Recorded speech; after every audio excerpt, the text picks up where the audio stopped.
Nesta oportunidade, analisaremos a biografia da missionária Frida Wingren, de Israel de Araújo, editado pela CPAD.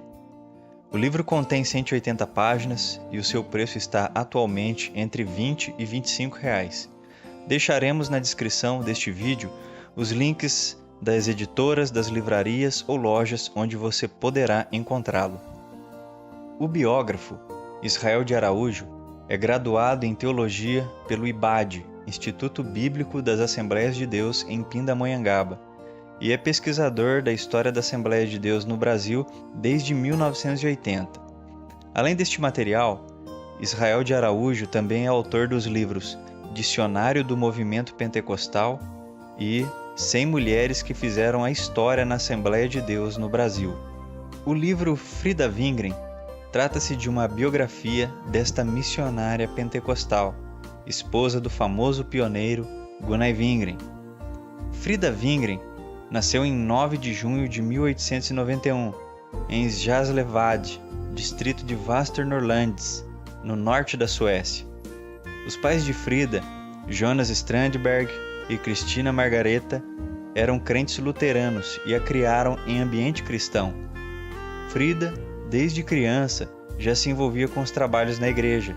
Nessa época, o movimento pentecostal na Suécia despontava surpreendentemente.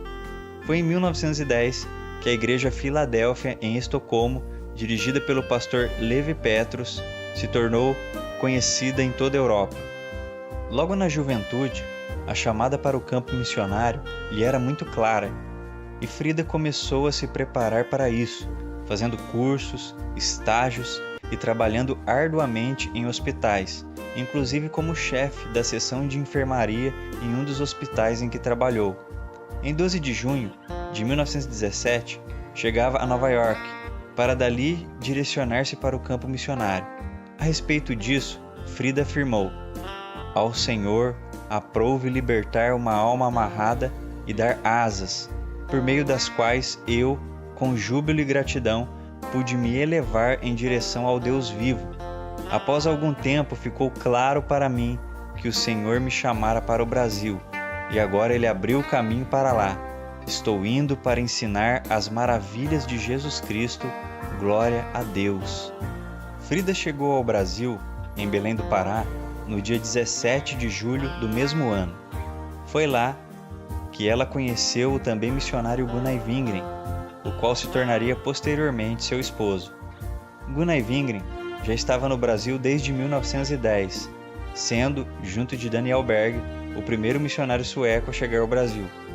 O início da obra no Brasil foi muito intensa. Muitas conversões ocorriam, sempre acompanhadas de milagres e dons do Espírito Santo. Trabalhos foram abertos e a obra crescia e prevalecia. De 1917 a 1920, os missionários sofreram com o clima, ficaram por muitas vezes doentes, seus filhos ficaram doentes, além de sofrerem esgotamento físico por causa dos trabalhos. Em 1921, o casal teve de retornar para a Suécia para se recuperarem do cansaço e das enfermidades. Nesse período, na Suécia, enquanto se recobravam, divulgavam o trabalho missionário no Brasil em diversas igrejas. O casal retornou ao Brasil no ano seguinte, e Frida passou também a escrever para o jornal sueco Evangeli Harold, matérias sobre o trabalho missionário no Brasil.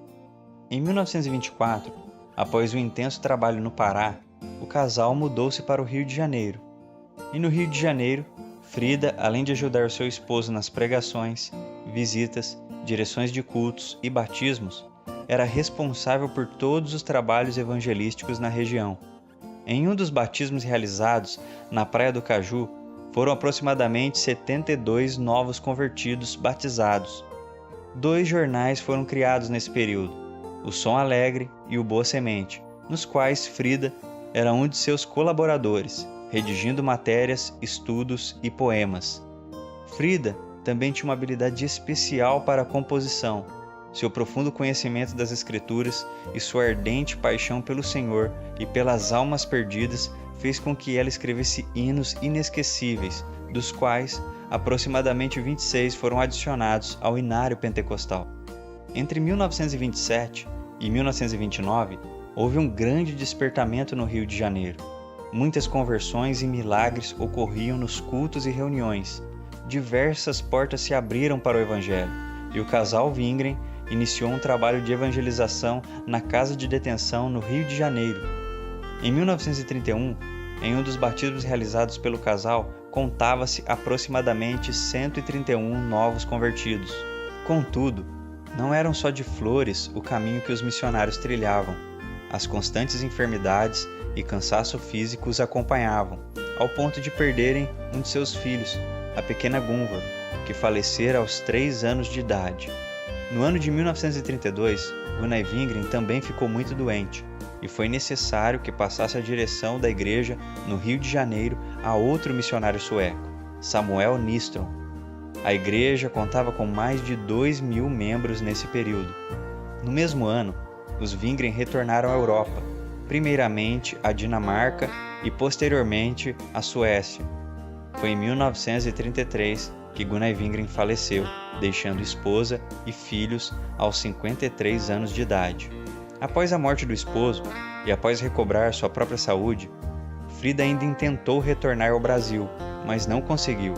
A Igreja Filadélfia de Estocolmo não achava prudente que retornasse.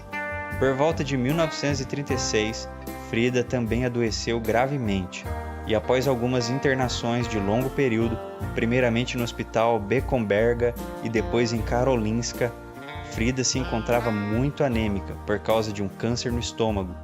Após intervenção cirúrgica, apresentou breve melhora, mas tornou a piorar, falecendo aos 49 anos de idade no ano de 1940.